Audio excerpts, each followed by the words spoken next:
안녕하세요. 박용덕입니다. 2024년 제35회 공인중개사 시험대비 기출 보기기 32회 13번 문제입니다.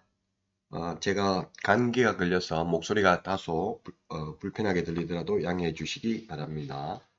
13번인데 전자문서 및 전자거래기본법에 따른 공인전자문서센터에 보관된 경우 공인중개사 법령상 개업공인중개사가 원본, 사본 또는 전자문서를 보존기간 동안 보존해야 될 의무가 면제된다고 명시적으로 규정된 것을 모두 고른 것은 전자계약서를 계약서만 전자적으로 적는 것이 아니라 확인설명서도 전자적으로 적죠. 그래서 확인설명서하고 거래계약서 두 개는 전자계약서를 작성했으면 따로 종이계약서 출력할 필요 없습니다. 전자계약 작성하면 확인설명서도 전자적으로 작성합니다. 그래서 따로 종이 확인설명서를 보존할 필요 없습니다.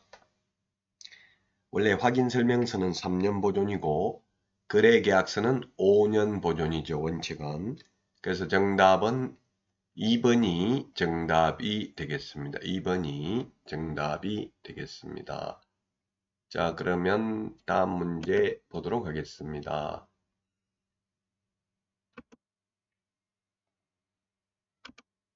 14번 문제입니다.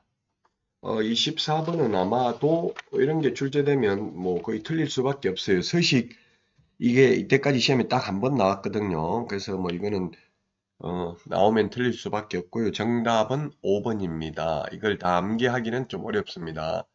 거래정보사업자 지정 대장의 기재사항이 아닌 것인데요. 지정번호 및 지정연월일, 상호 또는 명칭 및 대표자의 성명, 주된 컴퓨터 설비의 내역, 그 다음에 전문 자격자의 보유에 관한 사항을 기재하도록 되어 있고요.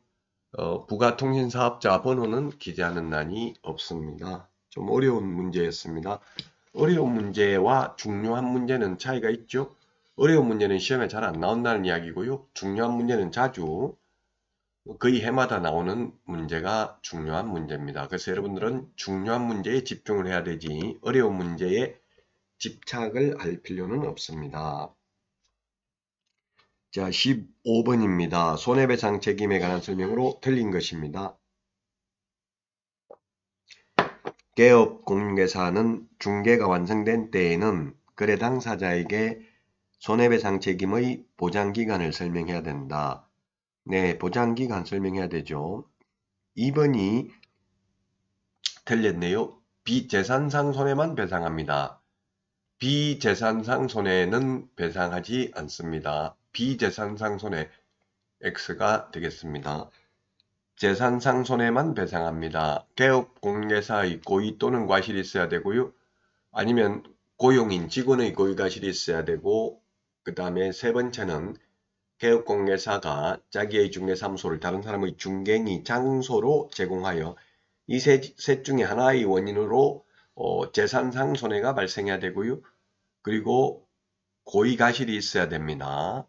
물론 고의과실이기 때문에 경미한 과실도 포함됩니다. 비재산상 손해는 배상되지 않는다. 이 말은 뭐냐면 즉 정신적 손해 위자료는 보험금으로 받을 수는 없다는 이야기입니다. 재산상 손해만 보험금으로 받을 수 있습니다.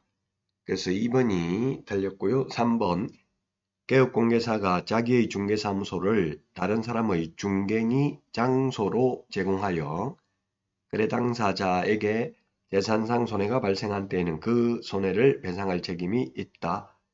그 손해이기 때문에 손해액 전부를 다 배상해야 되죠. 자, 그 다음에 4번입니다. 법인인 개업공개사가 분사무소를 두는 경우 분사무소마다 추가로 2억 이상 손해배상 책임 보정 설정을 해야 하나 보장금액 상한선은 없다.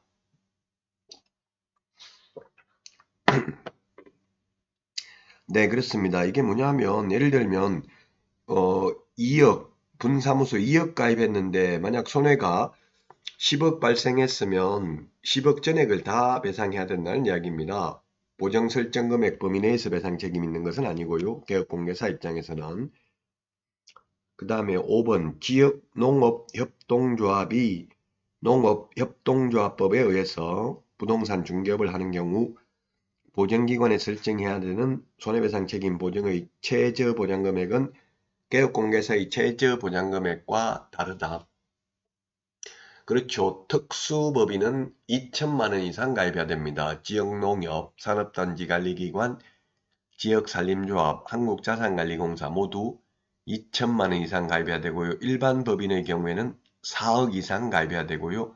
그 다음에 분사무소의 경우 2억 이상, 개인개업공개사의 경우에도 2억 이상 가입을 해야 되는데 소위 특수법인은 2천만 원 이상만 가입을 하면 되겠습니다. 다음은 16번 문제 보도록 하겠습니다. 사무소를 관할 지역 내로 이전한 경우입니다. 관할구역 안에서 옮겼다. 같은 시, 군구 안에서 옮긴 거죠. 관할구역 안에서 옮긴 거에 대해서 틀린 것을 모두 고른 것을 했는데 관할구역 아니든 바뀌든 모두 옮기고 나서 10일 이내에 신고해야 됩니다. 관할구역 밖으로 갔으면 이전 후 등록관청에 신고해야 되죠. 그 다음에 니은에 등록관청이 이전 신고를 받은 경우 등록증에 변경사항만을 적어 교부할 수 있고 재교부할 수 없고 재교부해야 된다. 이게 X가 되겠네요. 니은이 원칙 재교부고 예외적으로 기재사항을 변경하여 교부할 수 있습니다. 관할구역 안에서는. 근데 관할구역 밖으로 가면 무조건 재교부해야 되죠. 그 다음에 디귿 이전 신고를 할 때 등록증을 제출하지 않아도 된다 했는데 관할구역 밖으로 가든 관할구역 안에서 옮기든 등록증은 제출해야 됩니다. 예, 그래서 디귿도 틀렸습니다.